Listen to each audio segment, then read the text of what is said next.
Hi, class. This is our first lecture for EDUC 3233, and we're going to be covering the topic of developmental themes and debates.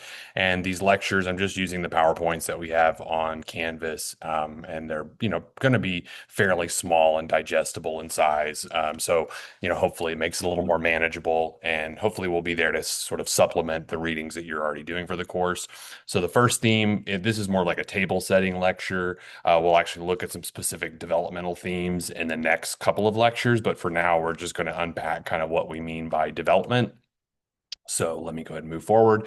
So just kind of thinking about development, a really easy, quick one-word summary of development is change. So what we're talking about here is looking at the change that happens across the lifespan. We're looking at how humans grow, develop, and change across their lifespan. And from lifespan, we're talking about birth all the way till the very end, all the way to death.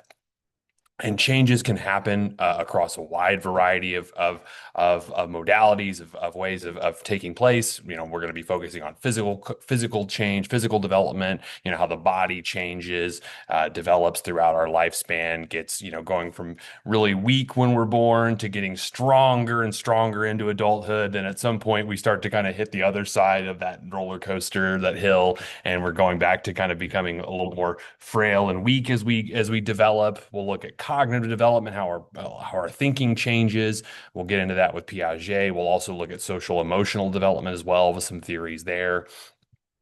And then, so thinking about development, it doesn't happen in a vacuum. We're talking about the role that context plays in development, really kind of previewing a slide that I'm going to get to in just a few moments. This is getting into like the nature and nurture side of things, nature being the things that you inherit genetically from your biological parents, and nurture being the context in which you are reared, in which you are raised. So when we talk about context, if we're talking about it in sort of an educational setting, we have our student at the center, and their development is going to be influenced by a number of things. I mean, obviously we have parents, we have people of influence, but also include teachers. So if that's something you're going to be doing in the future, if you're going into education, if not, you might fit somewhere else in this circle elsewhere.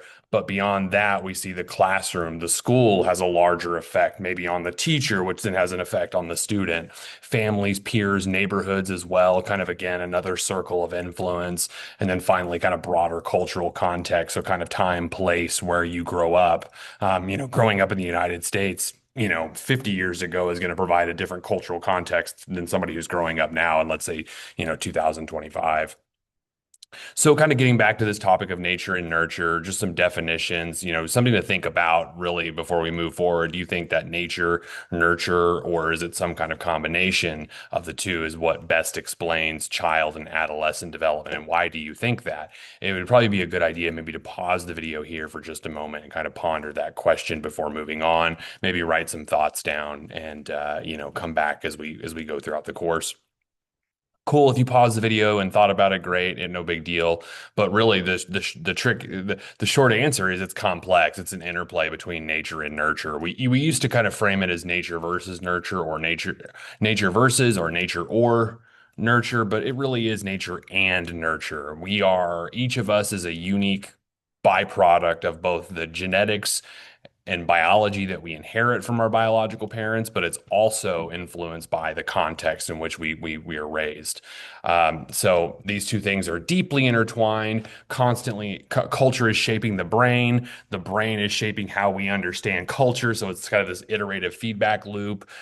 We do see by understanding and studying development, we can kind of identify where there are some predictable changes, like moving from childhood into adolescence. That's a pretty predictable change that takes place. There's also some periods of development that we understand now are much more highly plastic, meaning they're moldable and shaped by experience, especially early on. There's kind of those critical periods in development where we are very much moldable and shaped by our experience.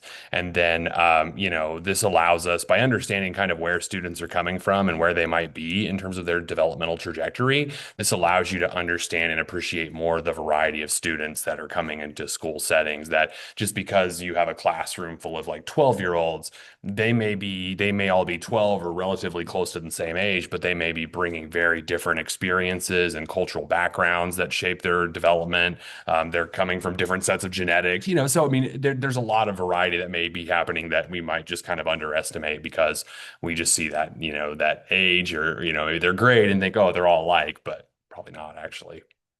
Okay, that's going to be it for this week. I'm going to keep these pretty short, but we will jump into our first theory. I believe it's Piaget we're covering next, either Piaget or Vygotsky, one or the other. So I'll see you all for lecture number 2. Take care. Bye.